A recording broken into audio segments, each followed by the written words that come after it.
देखिए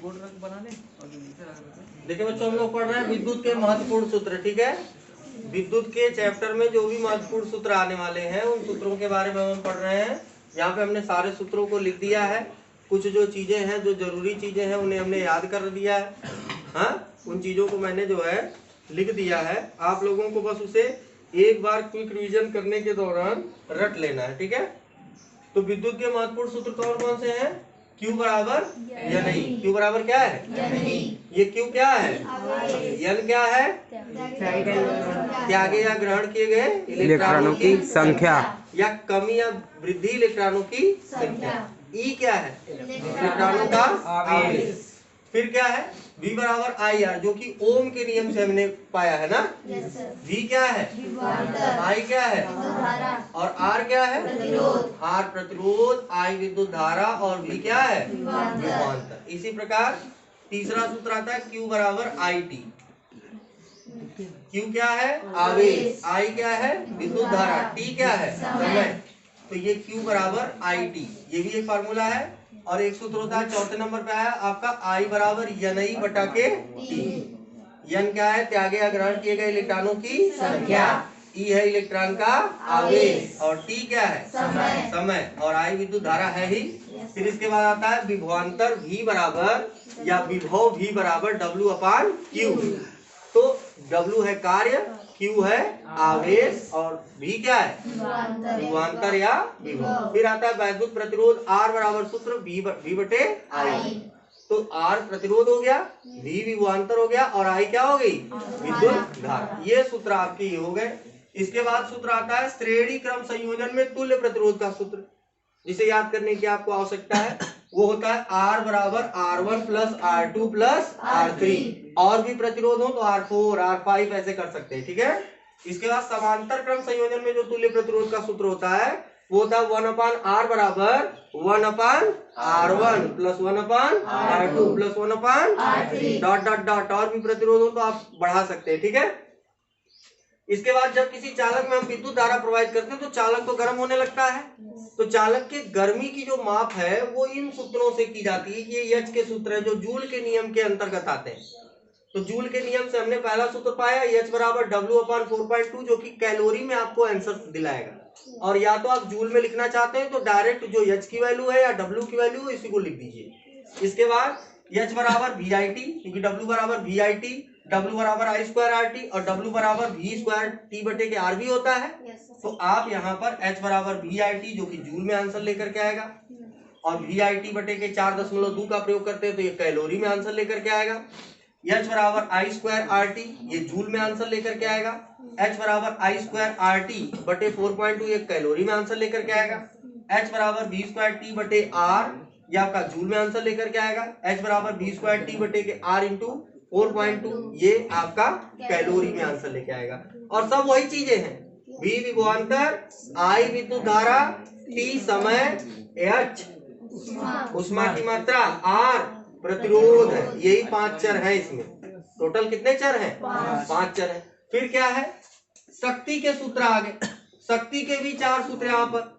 जिस प्रकार जूल के नियम से हम लोगों ने W बराबर VIT, W बराबर I स्क्वायर RT, W बराबर V स्क्वायर T बटे R पाया था, उसको अगर इस सूत्र में P बराबर W बाई T में रख लेते हैं, P बराबर W बाई T में, तो T हर में का कट जाएगा। इसमें का T, इसमें का T, इसमें का T कटेगा तो 3 सूत्र आएंगे। P बराबर VI और P का मात्रा क्या होता है? वाट। क्या होता है? वाट में आंसर लेकर क्या हो गया? P बराबर VI, P बराबर I स्क्वायर R, P बराबर V स्क्वायर बटे R। ये आपके शक्ति के चारों फार्मूले हैं। P बराबर W बाई T तो ये तो व्यवहारिक फार्मूला हो गया। इसके बाद ये विभवांतर और धारा के पदों में है, ये विद्युत धारा और प्रतिरोध के पद में, ये विद्युत विभवांतर और प्रतिरोध के पद में है। ठीक है, ये सब वाट में आंसर लेकर के आएंगे। इसके बाद यूनिटों की संख्या, जो कि बहुत बड़ा प्रश्न होता है कि हमारे घर में जो बिजली व्यय हो रही है, चाहे जो कुछ भी हम चला रहे हैं, हीटर, फ्रिज, कूलर, टीवी, जो कुछ भी चला रहे हैं या जो भी इलेक्ट्रॉनिक उपकरण चला रहे हैं, उनके यूनिटों की संख्या से बिजली के बिल का पता कैसे लगाएंगे? तो वो फार्मूला होता है यूनिटों की संख्या बराबर, या किलोवाट घंटा भी इसी को कहते हैं। 1 यूनिट का मतलब 1 किलोवाट घंटा। यदि किसी परिपथ में 1 घंटे में 1 किलोवाट ऊर्जा क्या होती है, खर्च होती है, तो उस परिपथ की सामर्थ्य को हम 1 किलोवाट घंटा कहते हैं या 1 यूनिट कहते हैं। 1 यूनिट की परिभाषा ये BTU, board of trade unit भी कहा जाता है, BTU के द्वारा दिया गया है। तो ये क्या है, यूनिटों की संख्या बराबर क्या होता है, वाट गुणा घंटा बटा के 1000। वाट पता हो, घंटा पता हो और बटे के 1000 से आप भाग दे देंगे तो आपकी यूनिटों की संख्या आ जाएगी। ये 1 दिन के बिजली का बिल होगा, 1 दिन की यूनिटों की संख्या आएगी। 30 से गुणा करेंगे तो महीने की बिजली आ जाएगी, महीने का जो यूनिट है वो आ जाएगा। और उसमें यूनिट प्रति कितने रुपए किलो है, कितने रुपए यूनिट आपकी बिजली आपके घर पे आ रही है उससे गुणा कर देंगे, आपके घर की बिजली बिल आ जाएगी। प्लस सवाल लगाने में भी पूछता है कि यदि हम किसी फ्रिज को इतना घंटा, बल्ब को इतना घंटा, कूलर को इतना घंटा चलाते हैं तो 1 दिन का यूनिट कितना आता है, और प्लस महीने भर की बिजली की बिल आप ज्ञात कीजिए। यदि 1 यूनिट का दाम 7 रुपया हो, आप इस सूत्र का सहारा ले सकते हैं। कभी कभी नहीं देता है तो वोल्ट पता होना चाहिए, एम्पियर पता होना चाहिए, घंटा पता होना चाहिए और बटे के 1000, तो भी आप यूनिटों की संख्या क्या कर सकते हैं, ज्ञात कर सकते हैं। इन चीजों को भी बहुत जरूरी है याद करना इस चैप्टर में। क्या है ये चीजें, इलेक्ट्रॉन का आवेश कितना होता है, 1.6 × 10⁻⁻19 कूलाम का ऋणावेश होता है।